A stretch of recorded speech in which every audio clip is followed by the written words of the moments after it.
পৃথিবীতে এখন অনেক মানুষ আছে যারা জাগলিং করতে ভয় পায় এবং আমিও তাদের মধ্যে একজন। জাগলিংয়ের এই ভয়কে দূর করতে আমি আগামী 24 ঘন্টার মধ্যে 5000 বার জাগলিং করার সিদ্ধান্ত নিয়েছি।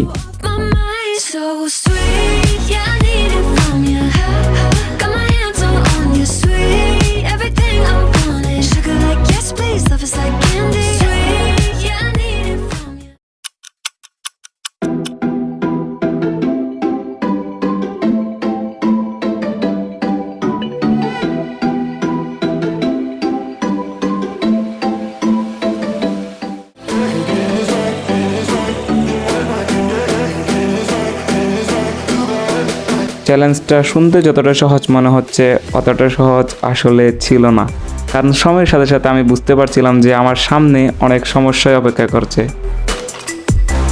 চ্যালেঞ্জ শুরুর 1 ঘন্টা পর আমার টোটাল জাগলিং ছিল 517 বার, অর্থাৎ এই গতিতে চললে আমার প্রায় 10 ঘন্টার মতো সময় লাগতে পারে, যা এক কথায় অসম্ভব।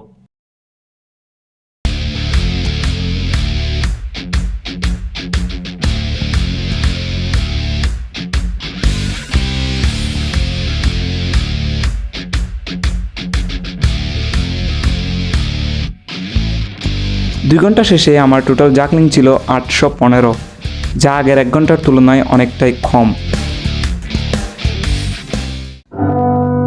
এর পরের 3 ঘন্টায় পড়ালেখা, খাওয়া দাওয়া এবং অন্যান্য কাজের কারণে আমি একেবারেই সময় পেলাম না, এবং 5 ঘন্টা শেষে আমার টোটাল জাগলিং হলো 1400।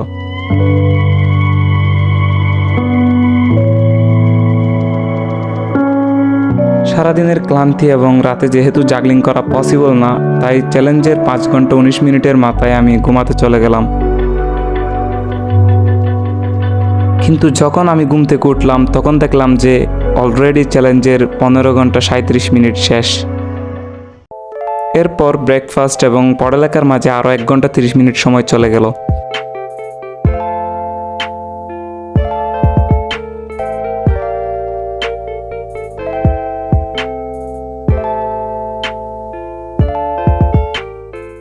এবং চ্যালেঞ্জের 17 ঘন্টার মাথায় আমি পুনরায় জাগলিং শুরু করলাম।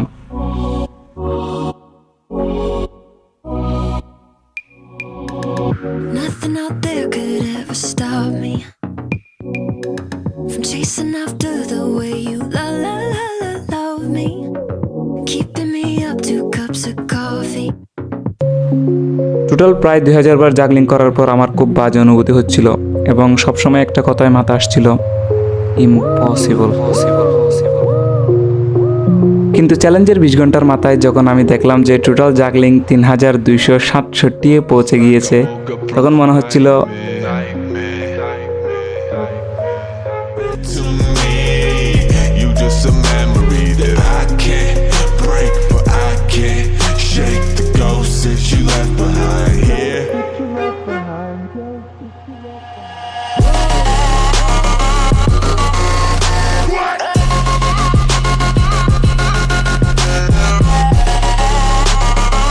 তখনও পর্যন্ত আমি জানতাম না যে আমার সামনে কি অপেক্ষা করছিল।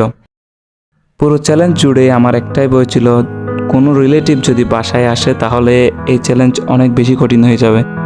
অ্যান্ড গ্যাস হোয়াট, এটাই হলো।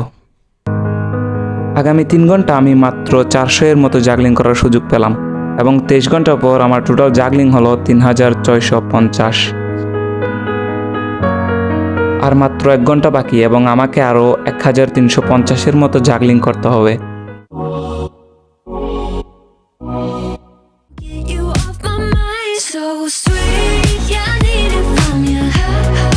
গত 24 ঘন্টা ধরে আমি অনেক কষ্ট করে জাগলিং শেখার ট্রাই করেছি এবং সত্যি বলতে এটা খুব দারুণ অভিজ্ঞতা ছিল।